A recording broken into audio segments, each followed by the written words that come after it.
train derailed, some kind of malfunction.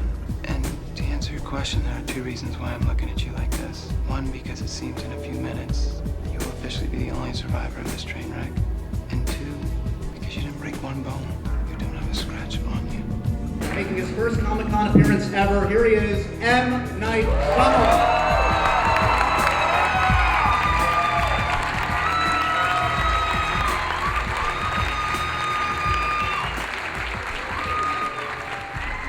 So does it feel like it's been 10 years, first of all? 10 years since Unbreakable. Does it feel like that kind of time, or does it feel like you just did it yesterday? I was watching it and I felt really, I remember the guy who made that, and how I used to feel about things, and so many images came to mind, like random, all these moments of Unbreakable. Like, I was writing Unbreakable when Sixth Sense opened on that Friday. I opened the New York Times, read the New York Times review which slaughtered Sixth Sense, closed it up and kept typing. And and I was, at that time I was like, just get this thing made before they kick me out of the club. That was really my only intention at that point. And then I remember my second image that came to mind was lying on the sofa. I was like, my legs were hanging over the sofa on the opening day of Unbreakable, where we got beat by the Grinch. And the reviews, and I remember reading the review, it was in, I think it was the Hollywood Reporter Variety, and one side was the review of Unbreakable, which was not good, and then the next page was the Carrot Top movie, which was reviewed really well. And,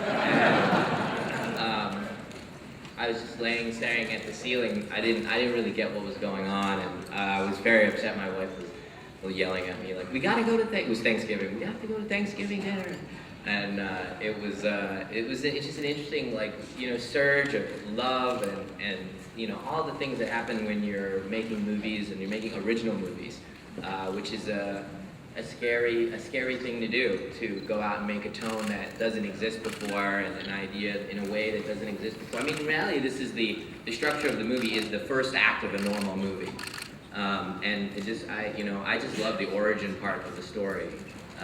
And so I just, made it that way. You said before this and The Village are probably your favorites of your work. Why is this one? Is it just so close to what you imagined at first? I think that statement was about that those two are they're really artistically aggressive movies. Like that shot there that we did, I don't know how long it was, a minute and a half, with the kid and action and stuff, and it was a one take and it's handheld, and I remember when we shot that shot right there, the camera operator, he's not choosing where to go. It's mapped out on this line. You have to be starting to pan to her and make sure you're on him on that look. But if she hesitates, you can't preempt her move if she takes that extra second to do the line. And so we're rehearsing it 25 times with the camera operator, and he's like physically exhausted and getting upset, and he actually walked off the set, and I had to chase him. I was like, I'm sorry, it's gonna work out, because I'm like, no, you pan too quickly. You can't, now we're not on the kid at the right time, and then you hope that it's a performance, like theater, that you hope that everyone, the boom operator, the camera operator, the actors all get it on the same take, like that take right there. And then what happens is it seems impossible that everybody's going to get it at the same moment, but what happens is there's this magic that happens, when if you get the line that you never got and you did it with intensity, suddenly I'm locked with you and I do my line incredibly perfect, and the camera operator just somehow feeds off of that, and everybody gets it at that one moment. Oh, it's take 7 or take 15. And then you go, as soon as it's done, I'm like, oh my God, and I put a little check and I go, we got it. All right, let's do one more for safety. So they all look at me and they're exhausted, but you get that. It's dangerous, right? So it's dangerous if you do a scene like that. So Bruce can be nailing that performance, and if the kid, Spencer, if he forgets his line, or oh, I'm sorry, then, it's a very dangerous moment, and everyone feels that it's alive. You're not going to get it again. What's on film only happened that one time.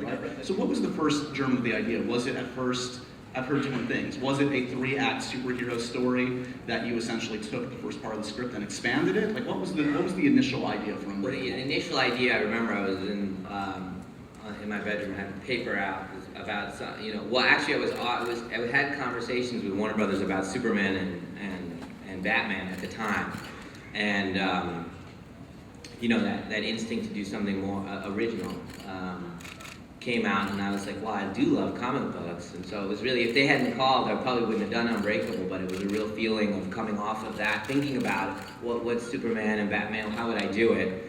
That it got me in that headspace. And then I was thinking about, a plane crash originally. It was a plane crash, and there was only one survivor, and he was unharmed.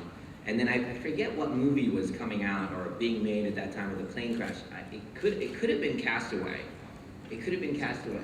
Yeah, and so I was like, oh, it can't be a plane crash. Can't, the same movie. It'll feel like the same kind of movie. At least that's what I thought, which was Insecurity. But then I was like, well, trains are really cool, and that's a very comic book convention in the East Coast, and we take trains a lot, and New York, Philly, and all that stuff. So I was like, I'll put it on a train and have it that way. So that was the original thing. But the idea of that we didn't sell the movie on, which I'm sad in retrospect that we didn't sell the movie on, which was this idea that someone survives the only survivor of a train wreck doesn't have a scratch on him, and then a stranger taps him on the shoulder and says, "I think you might be a real life comic book hero."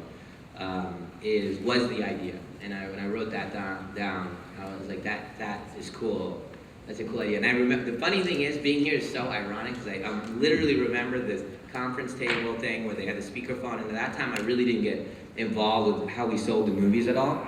I was just lucky anybody was giving me money to make movies of any kind. So, and they had a speakerphone, and they went on and on about how comic books were a fringe market. And we can't sell this as a comic book movie. We're gonna just sell it as like an eerie movie from the guy who made that other movie. And I was like, are you sure? I was like, comic books, are you sure? And they're like, trust us. Have you thought about sort of how he gained his abilities? Like, was he born the man he is in that film? No, it was just it was a feeling of how to ground everything that these movies are about. Just ground it as much as possible, and the idea that there's possibly, in this room, like you ever see footage of like Thai boxers and they're like kicking each other with their shins hitting each other, and how are their legs not snapping off?